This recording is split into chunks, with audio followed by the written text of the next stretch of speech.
Let's talk about this instant air fryer. So I got this because America's Test Kitchen told me that it was the best one to get, and so here we are. So we have all these different settings based on what it is that you're trying to do. You can change your temperature, and you can use the knob to do that. You can bake, reheat, dehydrate, and all the other things. So I'm just going to turn it off right now, and then when you open it up, it's just it's a little stiff because I just got it. So we have our tray inside that you want to make sure that you always have in here and clean. It has these nice little grippies here on the end to help make it a little bit more stable and secure. So I'm just going to be wobbling around all the time. So we're going to test this out and make some cinnamon sticks. So let's see how this goes. Real quick before we cook anything, I want to talk about, like, this is actually pretty light, which I like. It has these grippies on the bottom, so this isn't going to slide around on the counter. And it has this, like, I want to say like 2-foot power cable that you want with the 3-prong plug, so that you have that there for whatever you're trying to do, so you know. Okay, pull open.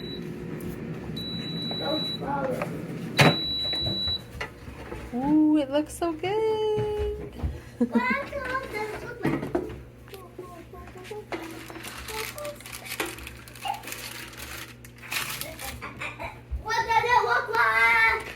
Hey guys, Spencer here, and we're going to do a quick review, demo, kind of talk through basically everything you need to know before you purchase this Instant Vortex Plus 4-quart air fryer. And something to note, if you're new to air fryers, I was new before we bought this. My wife was saying we needed this, and I was like, we've already got an oven, we've already got a microwave, why would we need this other device that seems so similar? And I've got to say, this has absolutely become my favorite appliance of all. I think if you buy one of these, your microwave is going to gather dust, your oven's going to gather dust, you're just going to use this because everything tastes better, juicier, just all around crispier, and it can cook anything from meats like chicken, pork, hamburgers, all that stuff. It can cook anything. And so I think there's kind of like this idea people have about air fryers that you just cook like microwave stuff like corn dogs or chicken nuggets or something, but this can absolutely do anything. Anyways, let's talk through about how this all works and stuff like that. So first off, it's got what it calls the smart settings. So you can see right here, it's got air fry, roast, broil. Hopefully there's not a weird glare there. Air fry, roast, broil, bake, reheat, and dehydrate. Now, the important thing to know about these is these aren't like anything crazy. It's not like these are like doing a different thing for each one of these. It's not running a different system or anything like that. All these are pre-settings for time and pre-settings for temperature. So you can see right there, it's got a time and a temperature on it. Whoops, I turned it off, sorry. So you can see it's got pre-setting, it's got a time and a temperature. And if I click air fry, you can see the time is going to default, hopefully you can see that in the camera, to 7 minutes and 400 degrees. And that's the default temperature and time for an air fry. But if I go to dehydrator over here, you can see it switches over to 8 hours. That's how long it's going to go now. And 130 degrees Fahrenheit. So 8 hours at 130 degrees Fahrenheit, that's what it considers ideal for dehydrating. Now, you can change these defaults to whatever you like them to be. So, for example, when I dehydrate, I usually do 6 hours in my time. So the temperature's right, but I like to go 6 hours, so I would just turn that down. Hopefully you can tell and see that, and it says, okay, that's fine, I'll just do it for 6 hours instead. And that will become the new default. Whenever I put something in there and I click dehydrate, now it says, okay, 6 hours and 130 degrees.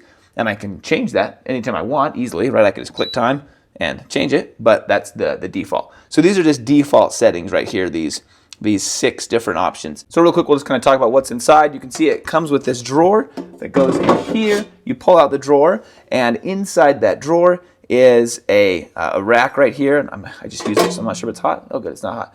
And that's a rack that sits in the bottom there. And you can see when I pull it out, the bottom is just kind of like flat metal.